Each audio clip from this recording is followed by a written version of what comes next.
Parents మెచ్చిన university Sankalchand Patel university Gujarat. As per the proceedings and dictations of the court, it has been clearly understood that. Hello? Hi Kishore, congratulations. నాకు మేనల్లుడు పుట్టాడు. ఇప్పుడే వచ్చేస్తున్నాను. Okay. ఒరే అల్లుడు మేనల్లుడు నా ముద్దుల మేనల్లుడు, ఇదిగోరా నువ్వు వాడుకోవడానికి బొమ్మ తెచ్చాను. పోనీ టైల్. ఇదిగో రైలు ఎక్కి ఎక్కడికైనా వెళ్ళిపోవచ్చు. చూసావా పద్మ, అల్లుడికి ఆడుకునే వయసు రాకుండానే ఎన్ని బొమ్మలు తీసుకొచ్చాడు అన్నయ్య. అన్నయ్య ఏమిటమ్మా నువ్వు అసలు వాడికి ఇవ్వాల్సింది ఇవి కావు. మరిచ్చేది ఏమిటో చెప్పమ్మా. ఎంత కష్టపడైనా సరే తీసుకొస్తాను. ఒక బుల్లి పెళ్ళాన్ని. పెళ్ళన్నా అన్నయ్య ఏమిటమ్మా? డాడీ ఊళ్ళో లేరా? ఆయన సంగతి నీకు తెలుసు కదమ్మా. ఏదో లాంగ్ టూర్ కానీ స్టేట్స్ కు వెళ్ళారు. తాతగారు అయ్యారని నేనే టెలిఫోన్ లో చెప్పాను. ఓకే అమ్మ, టైం అయింది, వస్తాను. కిషోర్, నా చెల్లెలి కాపురాన్ని చూస్తుంటే నాకెంతో ఆనందంగా ఉంది. ప్రేమించే భర్త, ముద్దొచ్చే బిడ్డ, చక్కని ఇల్లు, ఇంతకంటే ఏం కావాలి? నువ్వు పూల్లో పెట్టి చూసుకుంటున్నావని కూడా తెలిసింది. I'm really very very happy. బావా, పద్మం చేసుకున్నాక నా జీవితంలో పెద్ద మార్పు వచ్చింది. ఆస్తి, అంతస్తు అన్నీ పెరిగాయి. గుడ్ కిషోర్, పుట్టిన బిడ్డ వల్ల కూడా నీకు మరింత అదృష్టం కలిసి రావాలి. I wish you all the best. పెద్దయ్య గారు, పద్మమ్మకి మగబిడ్డ పుట్టాడు. తెలుసు, తాజా ఫోన్ లో చెప్పాడు. బుల్లిబాబు ఎంతో ముద్దుగా ఉన్నాడు పెద్దయ్య గారు. పద్మమ్మ బాబుకి మీ పేరే పెట్టుకుంది. అవునయ్య గారు, మీరెక్కడున్నా ఆ పసివాళ్ళలో మిమ్మల్ని చూసుకోవచ్చని మీ పేరే పెట్టిందిట. రామయ్య, అయ్యా. ఇదిగో ఈ డబ్బుతో బాబు కావాల్సినవన్నీ కొన్ని తీసుకెళ్ళు. అలాగేనయ్యా. ఇదిగో తాతయ్య పంపించాడని చెప్పు. అలాగేనయ్యా.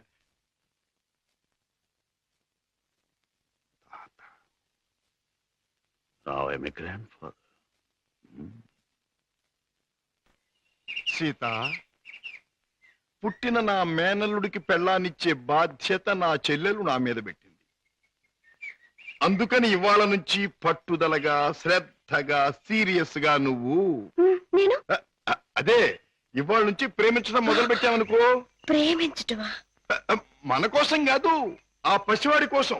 ఇలాగే సీరియస్ గా 2-3 సంవత్సరాలు ప్రేమించుకున్నామనుకో, అప్పుడు పెళ్లి చేసుకోవాలని బుద్ధి పుడుతుంది. మన కోసం కాదు, ఆ పసివాడి కోసం. హలో అల్లుడు, ఏమిట్రా ఇలా వచ్చావు? మామయ్య మీద మనసైందా?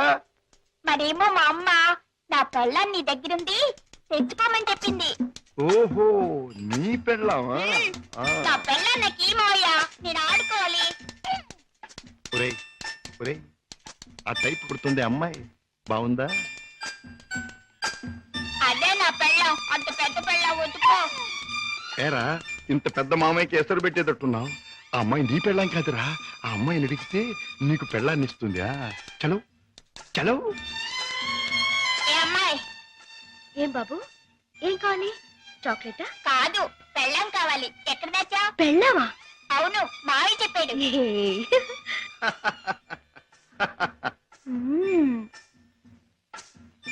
అమ్మా అబ్బా, అయ్యో. ఏం బే బాబాయ్ కుంటున్నావు? బాబు ఏం చెప్పను, సంకెళ్ళి మూతికి తగిలి మూతెళ్ళి మోకాలు కొట్టుకుంటే మోకాలు నెత్తి ఆకాశాన్ని కొట్టుకోపోయింది. నోర్మైండి బాబాయ్ గారు, మీరు పాత అలవాటు ప్రకారం ఎవడి జేబులోనూ చెయ్యి పెట్టబోయి ఉంటారు, వాడు వాయించుంటాడు. నేనే తప్పు చేయలేదు బాబు. సెలవు కదా అని చేపలు కొనుక్కు తిందామని బెస్తపేట వెళ్ళాను. అక్కడ ఒక పెద్ద చేపను డబ్బులు ఇచ్చి కొనబోతే ఈ చేప నాది అని ఒక రౌడీ వచ్చాడు కూర్చున్నాడు బాబు.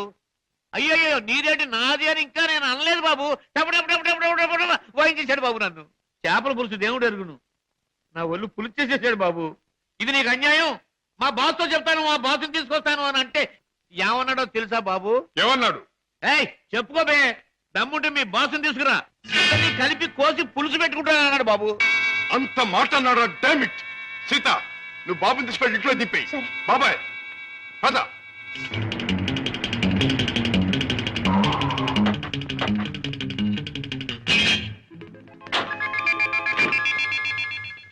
అక్కడే సార్ వాడు నన్ను పట్టు కొట్టింది. పద. సార్ నాకు భయంగా ఉంది సార్, నేను కారులో ఉంటాను సార్. నేను వింటున్నాను కదరా, పద.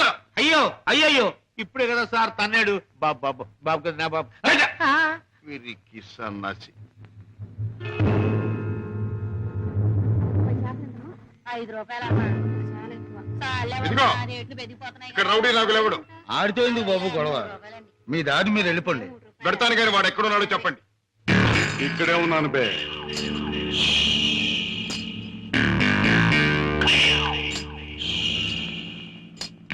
నువ్వేనా నాగులు? అనే అనుకుంటున్నాను బే. బే, ఇది నీకు అలవాటా బే? ఆ? అన్యాయంగా మనుషుల్ని కొట్టడం నేరమని నీకు తెలుసా? పేద రీతులు నాతో చెప్పకు. నేను చేసిన పని నాకు న్యాయమే అనిపిస్తుంది. న్యాయం అని నీ ఇష్టం వచ్చినట్లు ప్రవర్తిస్తే చట్టం శిక్షిస్తుంది. చట్టం, శిక్ష, నేరం ఇవన్నీ మనకు అనవసరం. సముద్రం లాంటి ఈ పేటలో మనం తిమింగలం. తమ్ముంటే తెలుసుకున్నారా? లేకపోతే నోరు మూసు తలంచూపో. అంతేగాని ఈ నాగులు గారి దగ్గరకు వచ్చి రూల్స్ గిల్స్ అంటే తల మీద బొమ్మిడలు ఏం చేయగలరు. మన గురించి కావాలంటే ఈ పేటలో ఈ సన్నాసినే అడుగు. అవునులే, పేటలో పెద్దగా మురిగే ప్రతి కుక్క గురించి ప్రతి సన్నాసికి తెలిసే ఉంటుంది. మాటలతో నన్ను రెచ్చగొట్టకు. పొసు కొట్టేయగలను. కొట్టక కూరలు పీకేయగలను. అంత మునగడివా?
నాగులు, ఇతనెవరో తెలుసా?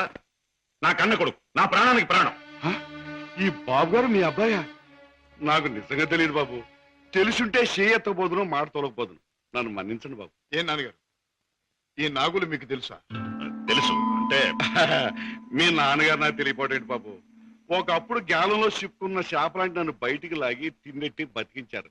ఇది నాకు దేవుడితో సమానం బాబు గారు. రాజా, పెడదాం పద. రాజా బాబు, ఏ నాగులు, ఇక నుంచి ఈ నాగులు మీ నమ్మిన పంట అనుకోండి. కట్టం వచ్చినా కన్నీరు వచ్చినా ఈ నాగులున్నాడనే సంగతి మాత్రం మర్చిపోకండి బాబు. నాగులు, ఇక నుంచి అమాయకుల మీద చేయి చేసుకోవటం మాని కష్టపడి సంపాదించి బ్రతకటం నేర్చు. అలాగే బాబు. కమాన్.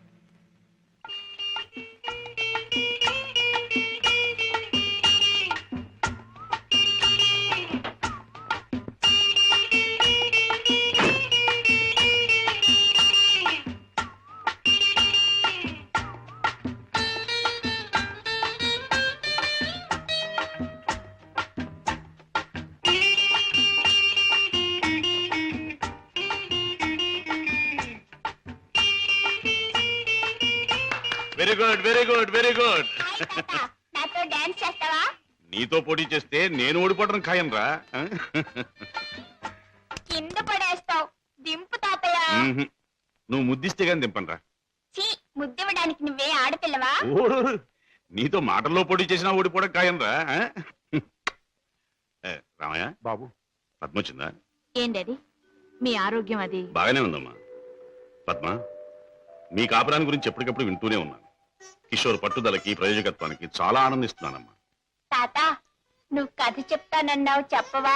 ఓహోహో అన్నాను కదూ. అవును రోయ్, చెప్తాను.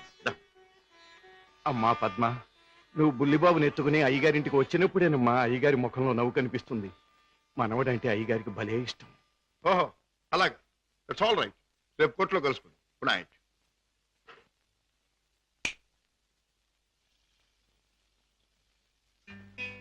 డాడీ, ఇలా వచ్చారేమిటి? అయిపోతున్న వయస్సు, అలసిపోయిన మనస్సు మనిషికి గమ్యం దగ్గర పడుతుందని తెలియజేస్తాయి కదా. అలాంటప్పుడు మిగిలిపోయిన కోరికలన్నీ త్వరగా తీర్చుకోవాలని ఆశపడతాడు మనిషి. It's natural. అవునా మీ మనసులో ఉన్న కోరిక ఏమిటి? రాజా, చీకట్లో ఒక చిన్న దీపం ఎంత వెలుగునిస్తుందో, ముసలితనంలో ఒక పసివాడు తాత అని పిలిస్తే అంత ఆనందం కలుగుతుంది. కళ్ళకు వాడంత వెలుగవుతాడు అని రామయ్య తరచూ చెబుతుంటాడు. అప్పుడు మీరేమనేవారు? నేనా నిజమేనని ఒప్పుకునేవాడిని. రాజా, అనుక్షణం బిజినెస్ వ్యవహారాల్లో పడి కన్నబిడ్డలకు జరపవలసిన ముద్దు ముచ్చట్లు మర్చిపోతున్నానేమో అనిపిస్తుంది. అందుకే పద్మ తన పెళ్లి తాను చేసుకుంది. ఆ పెళ్లి కళ్ళారా చూసి అదృష్టం పోగొట్టుకున్నాను. కానీ రాజా, నీ విషయంలో మాత్రం అలా జరగదు. నీ మనసులో ఎవరైనా ఉంటే చెప్పు, నేను అభ్యంతర పెట్టను. మనస్ఫూర్తిగా ఒప్పుకుని దీవిస్తాను. Thank you daddy, thank you. Good night. Good night. అవును బాస్, ఆ రంగయ్యని మీరు ఎలాగైనా రక్షించాలి. అసలు ఆ రంగయ్య ఎవరు? మా ఇంటి దగ్గర ఉండే టాక్సీ డ్రైవర్. మనిషి ఎంతో మంచివాడు, అమాయకుడు. చెయ్యని నేరానికి అన్యాయంగా జైలు పాలయ్యాడు. అతని మీద ఆధారపడ్డ అతని కుటుంబం అంతా చాలా బాధపడుతున్నారు. బాస్, మీరు ఎలాగైనా రక్షిస్తే వాళ్ళ కుటుంబానికి సాయం చేసిన వాళ్ళు అవుతారు. అలాగే సీత, ఈ కేసు నేను టేకప్ చేస్తాను. నేరస్తుల్ని శిక్షించడమే కాదు, అమాయకుల్ని రక్షించడం కూడా న్యాయవాదుల బాధ్యత, కర్తవ్యం. It's my duty. రంగయ్య, తప్పు చేయని వాడు దేనికి భయపడక్కర్లేదు. నీకు జరిగింది ఏమిటో చెప్పు. చెబుతాను బాబు, చెబుతాను. బెస్తపేటలో టాక్సీ పెట్టి కూర్చున్నాను. ఇంతలో ఓ పెద్ద మనిషి చేపల గంప డిక్కీలో పెట్టించి టాక్సీ ఎక్కి కూర్చున్నాడు.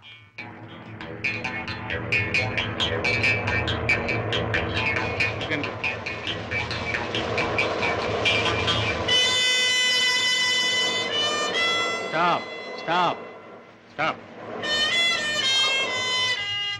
వెనకాల డిక్కీ తెరు.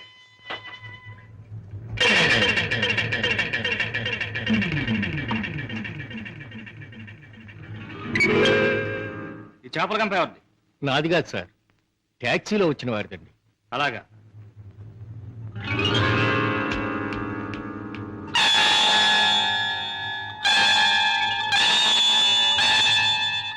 ఏరా, చాలా తెలివి మీరిపోయారా మీరు?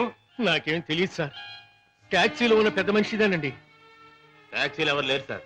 దొంగ వెధవ, పోలీసులు కళ్ళు కప్పి బంగారం రవాణా చేస్తావా? పట్టుబడగానే లేని పెద్ద మనిషి పేరు చెబుతావా? నీ సంగతి, నీ ముఠా సంగతి తెలుస్తాను. తప్పు చేసినాడు, తప్పించుకున్నాడు, నేను జైలు పాలయ్యాను. బాబుగారు, రోగిష్టి నా భార్య, విటోడైన నా కొడుకు, మొగుడు విడిచిపెట్టి నా కూతురు, నేను లేకపోతే అనాథలైపోతారు బాబు. రంగయ్య, బాధపడక. నేరస్తుడు తప్పించుకుపోలేడు. అన్యాయంగా చట్టం చేతిలో ఎరుకున్న నిన్ను నేను కాపాడతాను.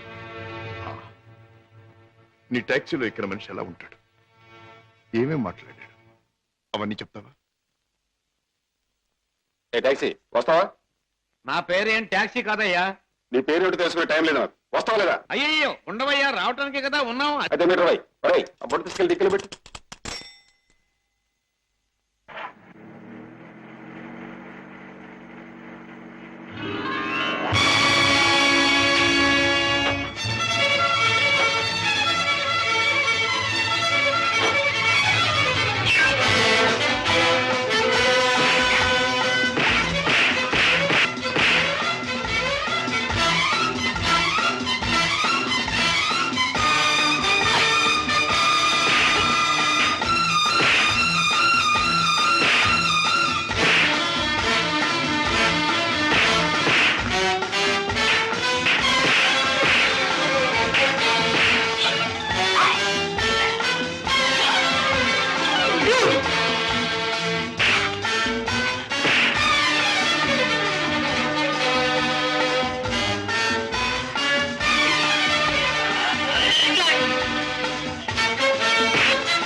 రేయ్, నీలాంటి దేశద్రోహులు చట్టం నుంచి తప్పించుకోలేరు.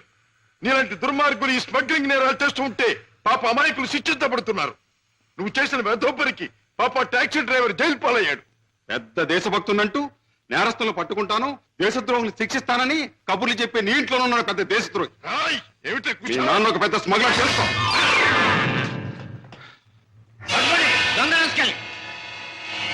మా నాన్న స్మగ్లరా?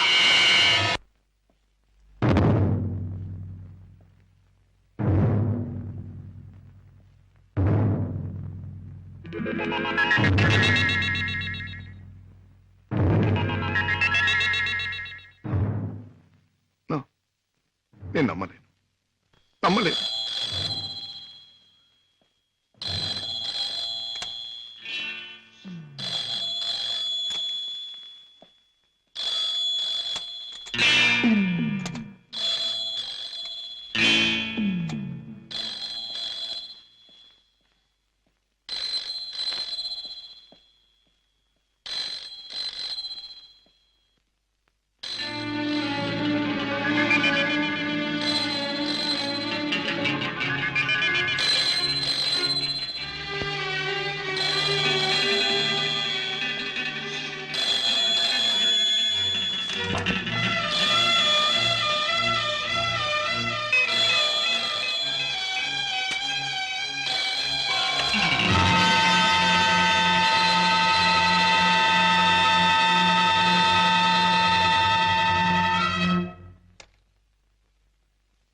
మిస్టర్ శశిభూషణ్, మొన్న నువ్వు లండన్ లో విలువ కట్టిన వజ్రాలను మళ్ళీ నువ్వు ఒకసారి చూడాలని అవతల స్మగ్లర్స్ అడుగుతున్నారు.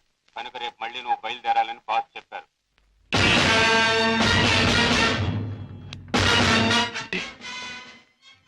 నేను విన్నది నిజమేనన్నమాట. Daddy is smuggler. Daddy is criminal.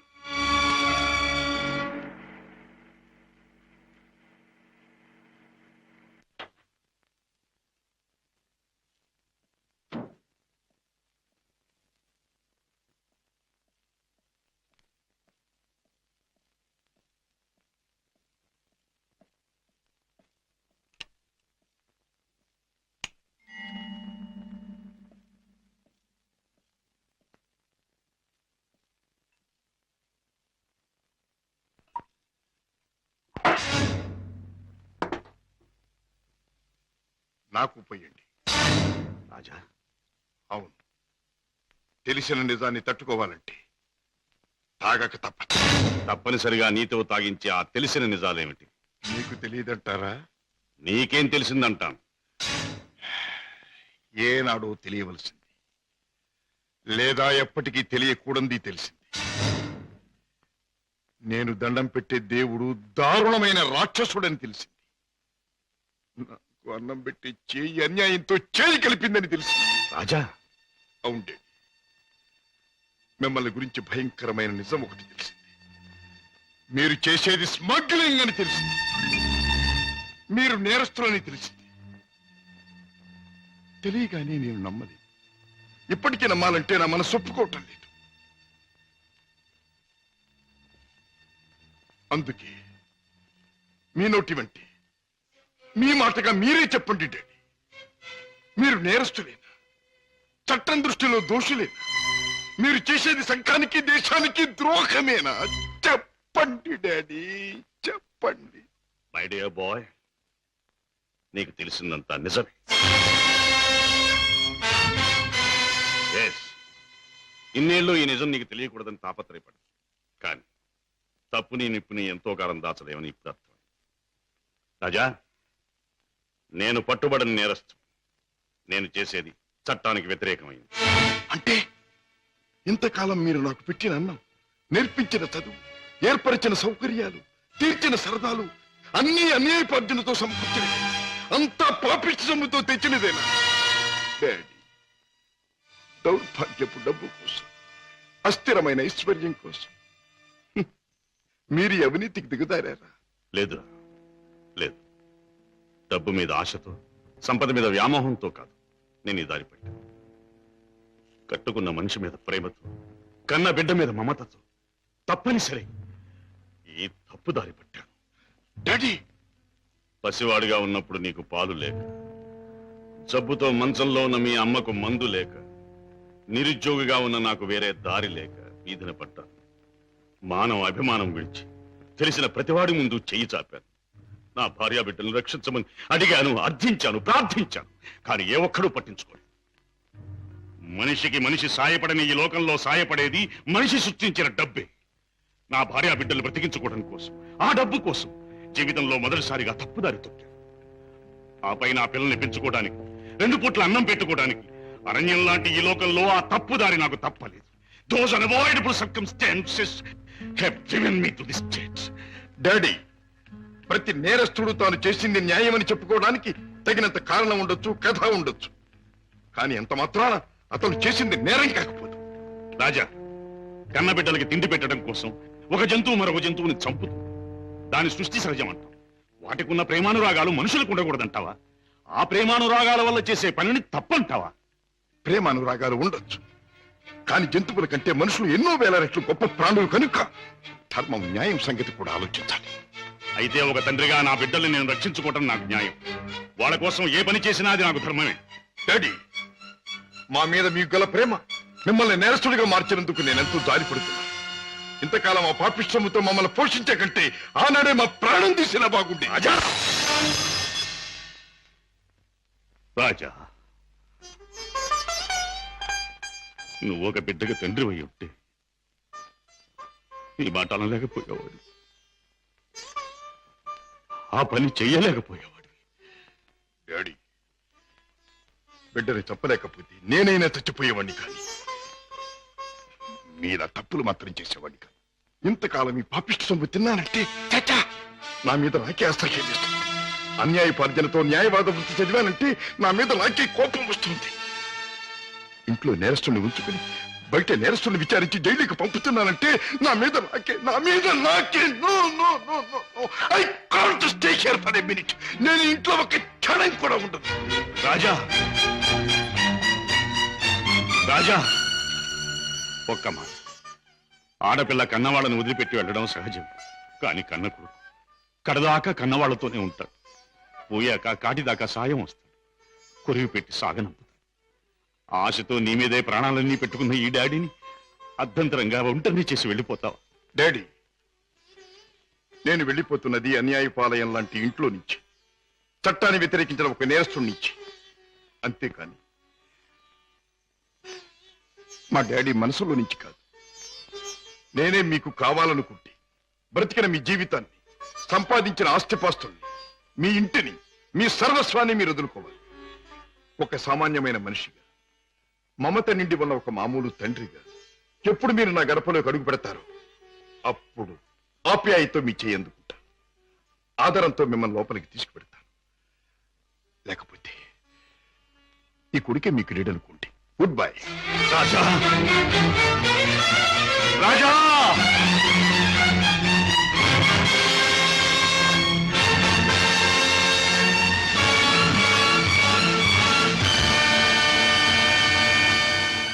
రాజును చెప్పేది మీ నాన్నగారు స్మగ్లర్స్ బుట్టాకు సంబంధించిన వారా? అవును సీత, ఈ విషయం నాకు తెలియకుండా నా ప్రాణం పోయినా బాగుండేది. నాది గొప్ప పుట్టుకని, నా తండ్రి ఒక గొప్ప వ్యక్తి అని గౌరవంగా తలెత్తుకు తిరిగిన నేను ఈ నిజం లోకానికి తెలిస్తే తల ఒప్పులు కావాలి లేదా తల వంచుకు చావాలి. బాధపడకు రాజా. సీత, మగవాడిగా నాకేం పర్వాలేదు, కానీ డాడీ నేరస్తుడనే విషయం నా చెల్లెలికి ఆమె భర్తకి తెలిసిన రోజున ఆమె కాపురం వల్ల కల్లోలమవుతుంది. నేరస్తుడి కూతురు తన భార్య అని తెలిసిన రోజున నా బావ ఆమె నశకించుకోవచ్చు లేదా వదిలేయచ్చు. రాజా, ఆమెకి నిజం తెలియనివ్వద్దు. అవును, మా బ్రతికేమైనా సరే నా చెల్లెలి కాపురం చక్కగా ఉండాలి. అందుకే ఆమెకి నిజం తెలియనివ్వకూడదు. ఏమిటి అన్నయ్య ఇంట్లోంచి వెళ్ళిపోయాడా? అవునమ్మా, 2 రోజులైంది. అప్పటి నుంచి పెద్దయ్య గారు తిండి కూడా మానేసి తన గదిలో కూర్చుని కుమిలిపోతున్నారు. ఏం జరిగింది రామయ్య? అసలు గొడవ ఎందుకు వచ్చింది? నాకు తెలియదమ్మా. ఇద్దరూ గదిలో ఏదో గొడవ పడ్డారు. రాజాబాబు తనే పోతానన్నాడో పెద్దయ్య గారు పొమ్మన్నారో నాకు తెలియదమ్మా. బాబేడి? తాతగారు నువ్వా బాబు? రా, కూర్చో. నువ్వైనా వచ్చావు, సంతోషం. మా ఎండిపోయాడా? ఎందుకని? నువ్వు కోపడ్డావా? లేదు బాబు, వాడే నన్ను కోపడి వెళ్ళిపోయాడు. ఉండమని ఏడ్చినా ఉండలేదు. ఏమిటి డాడీ, అన్నయ్య ఎందుకు వెళ్ళిపోయాడు? మిమ్మల్ని ఎందుకు కాదనుకున్నాడు? కాదనుకున్నది వాడు, వెళ్ళిపోయింది వాడు. ఈ ప్రశ్న నన్ను కాదమ్మా అడగాల్సింది, వాణ్ణి. చూడమ్మా, మీ అమ్మ చనిపోయినప్పుడు మీ ఇద్దరిని చూసుకుని బతికాను. నువ్వు పెళ్లి చేసుకుని వెళ్ళిపోయినప్పుడు వాణ్ణి చూసుకుని బతికాను. ఇప్పుడు వాడు కూడా వెళ్ళిపోతే ఇంకెవరిని చూసుకుని బ్రతకాలి? ఎందుకు బ్రతకాలి? బాధపడకండి డాడీ, నేను అన్నయ్యతో మాట్లాడతాను. నచ్చ చెప్పి మనసు మార్చి మీ దగ్గరకు వచ్చేటట్టు చేస్తాను. పద్మ, ప్లీజ్, నేనేమి చెప్పను. నన్నేమి అడక్కు. నిన్నేమీ అడగనన్నయ్య, కానీ నేనే ఒక విషయం చెప్తాను విను. అమ్మ పోయాక మళ్ళీ పెళ్లి చేసుకుంటే సవతి తల్లి మనల్ని సరిగ్గా చూడదని మళ్ళీ పెళ్లి చేసుకోవడం మానేశారు ఆయన. తల్లి లేని లోటు పెంపకంలో తెలియకూడదని తనే తెల్లై మనల్ని పెంచారు. పెరిగొస్తున్న మనమే తన సర్వస్వం అనుకున్నారు. ఇలా జీవితంలో ఎంతో త్యాగం చేసి ఎన్నో సుఖాల్ని పోగొట్టుకున్న మన డాడీ ఈ రోజు నువ్వు ఇల్లు విడిచిపెట్టి రాగానే ఎంత కుమిలిపోతున్నారో తెలుసా? అన్నయ్య, ఈ వయసులో ఆయన ఎందుకు బాధ పెట్టాలనుకుంటున్నావు? ఎందుకు ఒంటరివాణ్ణి చేసి శిక్షించాలనుకుంటున్నావు? ఎందుకు ఆయన గుండెల్ని గాయపరచాలనుకుంటున్నావు? ఎందుకన్నయ్యా, ఎందుకు? పద్మ, నీ మాటలతో నన్ను వేధించకు. వెళ్ళిపో. వెళ్తానన్నయ్య, వెళ్తాను.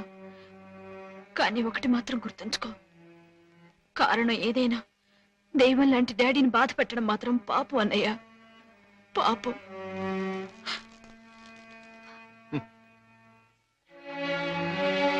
చెల్లెమ్మ, నన్ను పాపి అన్నా, నేను చేసింది తప్పు అన్నావు. అయినా మరేం పర్వాలేదు. శివుడు విషాన్ని కక్కకుండా మింగకుండా ఎందుకు గొంతుకులో దాచుకున్నాడు? అది మాత్రం గుర్తుంచుకో. వెళ్ళమ్మా, వెళ్ళు. అవును డాడీ, ఎంత అడిగినా వెళ్ళిపోవడానికి కారణం మాత్రం అన్నయ్య చెప్పలేదు. కానీ ఎట్టి పరిస్థితుల్లోనూ ఇక్కడికి రానని ఖచ్చితంగా చెప్పేశాడు.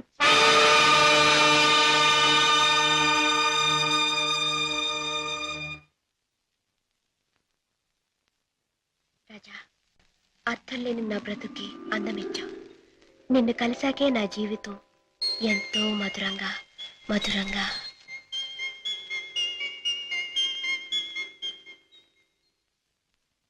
Hey, you young man, take this guitar. Thank you. Okay.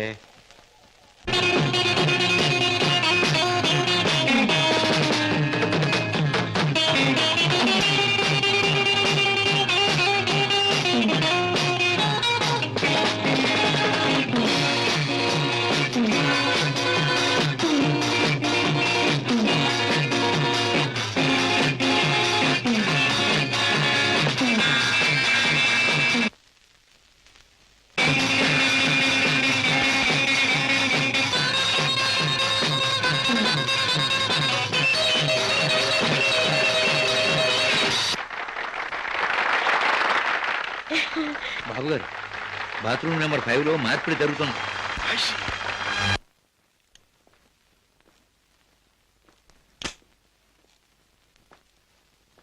What friend, డబ్బు అంతా కరెక్ట్ గా ఉందిగా? బిజినెస్ లో తేడా ఉంది. గిటార్ ద్వారా డైమండ్స్ అందచేయడం చాలా గొప్ప plan. Congratulations. See you again. Kishore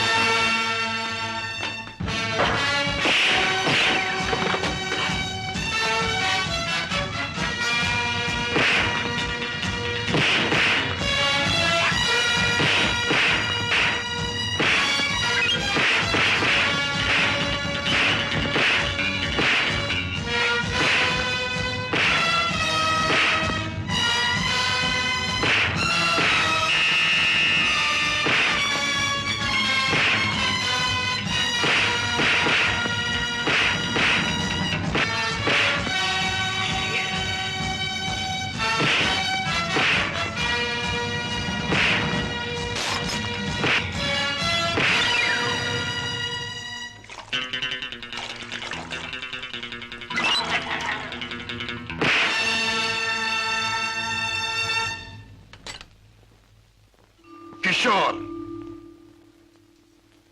Padma ఇంట్లో ఉందా? లేదు. పద్మకి నువ్వు చేసే పని తెలుసా? తెలుసు, గిటార్ ప్లే చేస్తానని. తెలివిగా మాట్లాడు కిషోర్. నువ్వు ఇప్పుడు ఏం చేస్తున్నావో నాకు బాగా తెలుసు. నిన్న నేను నిన్ను తరిమినప్పుడు నువ్వు తప్పించుకునే ప్రయత్నంలో కారులో మరచిపోయిన కచ్చి చెమటలు పట్టాయి. తుడుచుకో. జీవితంలో నేను ఊహించనివి నమ్మలేనివి నాకు ఎదురవుతున్నాయి. ఉత్తముడని నమ్మిన మా డాడీ ఆనాడు నేరస్తుడని రుజువయ్యింది. మంచివాడివని నమ్మి నా చెల్లెల్నిచ్చి పెళ్లి చేసినందుకు నువ్వు నేరస్తుడవని ఈనాడు రుజువయ్యింది. కిషోర్, అగాధాలు అవరోధాలు ఉన్న ఈ దారిలో ఎందుకు అడుగు పెట్టావు? ఏమి సాధించాలని అడుగు పెట్టావు? నేను ఇలా మారడానికి, ఈ దారిలోకి రావడానికి కారకుడు మీ నాన్నగారు.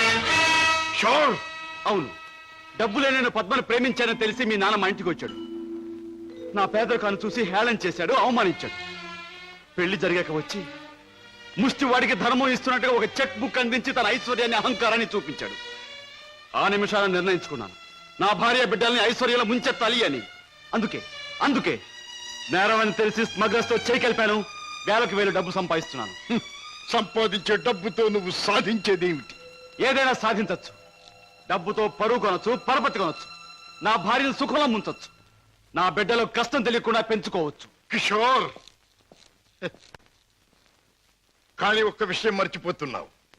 ఎదిగిన నీ బిడ్డ నువ్వు ఈ డబ్బు ఎలా సంపాదించావో తెలిస్తే నిన్ను చూచి అసహ్యం నీకు దూరం అవుతా. అప్పుడు ఈ సొమ్మేది సాయపడదు. పోలీసులకు నువ్వు పట్టుబడ్డ రోజున అవమానంతో నీ భార్య బిడ్డలు తల వంచుకుంటారు. అప్పుడు ఈ ఐశ్వర్యం నీకెందుకు పనికిరాదు. నువ్వు తిరిగే చెడ్డదారుల్లో ఆ చెడ్డవాళ్ల వల్లే నువ్వు కుక్క చావు చచ్చిన రోజున ఈ ధనం నిన్నేమీ కాపాడలేదు. రాజా, నీకు ముందు ఇదే మార్గంలో నడిచిన ఒక పెద్ద మనిషి బ్రతుకు ఉదాహరణగా తీసి చూసుకో. ఆస్తిపాస్తులు ఎంత ఉన్నా కొడుకు కాదనిపోయాడు. చేయి కలిపిన ఆ దుర్మార్గులే చివరికి ప్రాణం తీశారు. నీ బ్రతుకు కూడా అంతే కావాలా? నీ కథ అలాగే ముగవాలా? అలా జరగటానికి వీల్లేదు. నా చెల్లెలికి అన్యాయం జరగటానికి వీల్లేదు. అందుకే ఆ ముఠా అంతం కావాలి. కిషోర్, చెప్పు, ఆ ముఠా ఉండేదెక్కడ? దానికి నాయకుడు ఎవడు? నో, నాకేమీ తెలీదు. నన్నేం అడక్కు. నో నో, నీకు తెలుసు. నా పగ సాధించడానికి, నా లక్ష్యం నెరవేరటానికి ఈ నిజం నాకు తెలియాలి. చెప్పు. No, you must. అన్నయ్య, ఏంటన్నయ్య, ఏం జరిగింది? కిషోర్, బాగా ఆలోచించుకో. ఎవరి జీవితానికి వారే కర్తలు. బాగు చేసుకోవటం, పాడు చేసుకోవటం వాళ్ళ చేతుల్లో ఉంటుంది. ఏది ఏమైనా రేపు ఉదయానికి నేను అడిగిన దానికి సమాధానం చెప్తావని ఆశిస్తాను. వస్తా. అన్నయ్య, ఏం జరిగిందన్నయ్య? ఏమండి, అన్నయ్య ఎందుకు అలా మాట్లాడాడు? మీ ఇద్దరి మధ్య ఏం జరిగిందో చెప్పండి. ప్లీజ్ పద్మ, నేనేమి చెప్పలేను. నన్నేమి అడక్కు. రాజా, అతనిలో మార్పు వస్తుంది. నీ దగ్గరకు వచ్చి నిజం చెప్పి తీరుతాడు. రాజాబాబు, కిషోర్ బాబు డబ్బు కోసం ఆ పని చేసి ఉండొచ్చు. స్వతహాగా ఆ బాబు షడ్డోడు కాదు గనక తప్పకుండా మారతాడు. మన దగ్గరకు వచ్చి అన్ని విషయాలు చెప్తాడు బాబు. చెప్పడం ఏమిటి? వెంటనే వెళ్ళి ఆ ముఠాన్ని పట్టుపట్టాడం చేసి బొక్కలు నొక్కేయడమే. నా ఆశ అదే. కిషోర్లో మార్పు వస్తుంది, నా లక్ష్యం నెరవేరుతుంది. అతను పద్మవ్యూహంలో నుంచి బయటపడతాడు. నా చెల్లెలికి అప్పుడు బాగుపడుతుంది. బావా, మీరు చెప్పింది నిజమే. ఆ దుర్మార్గం నుంచి దూరంగా వచ్చేస్తాను. మీకు అన్ని విషయాలు చెప్పేస్తాను. ఏమండి ఏం జరిగింది? మన బాబుని మన బాబుకి ఏమైంది? ఎవరో కారులో వచ్చి ఎత్తుకుపోయారండి.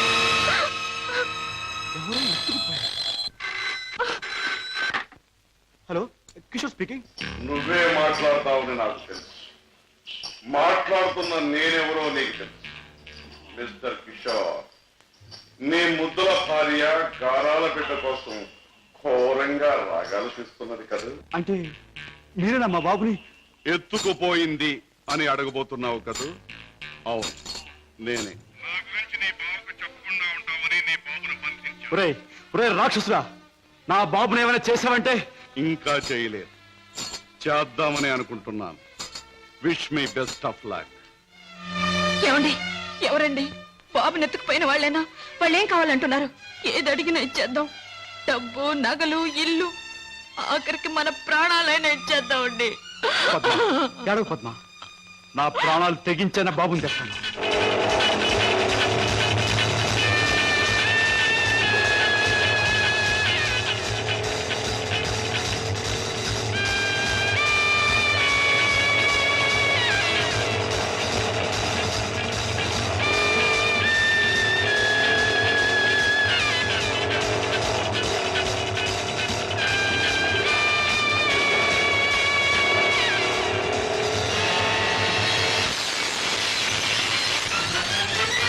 రాస్కెల్, ఎక్కడా నా కొడుకు? ఎక్కడా? మర్యాదగా నా కొడుకు నాకు అప్పగించు, లేదా ఏనాడు చేయకూడదనుకున్న ఘోరం ఈనాడు చేస్తాను. నిన్ను చంపి హంతకుడుగా మాట్లాడు.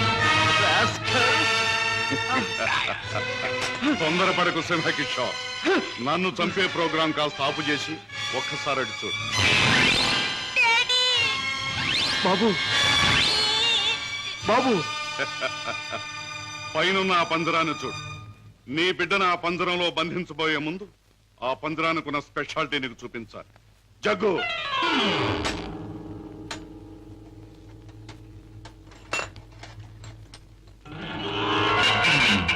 ఆ పంజరంలో బొమ్మ ఉన్నా బిడ్డ ఉన్నా ఈ స్విచ్ నొక్కి తెచ్చాలి.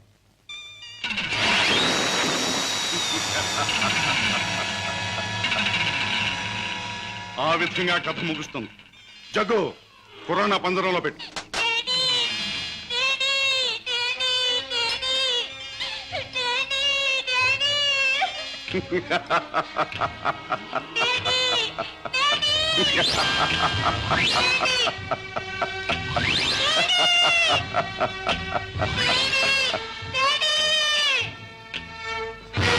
కిషోర్, నువ్వు అక్కడికి వెళ్ళేలోగా నేను ఇక్కడ స్విచ్ నొక్కేస్తాను.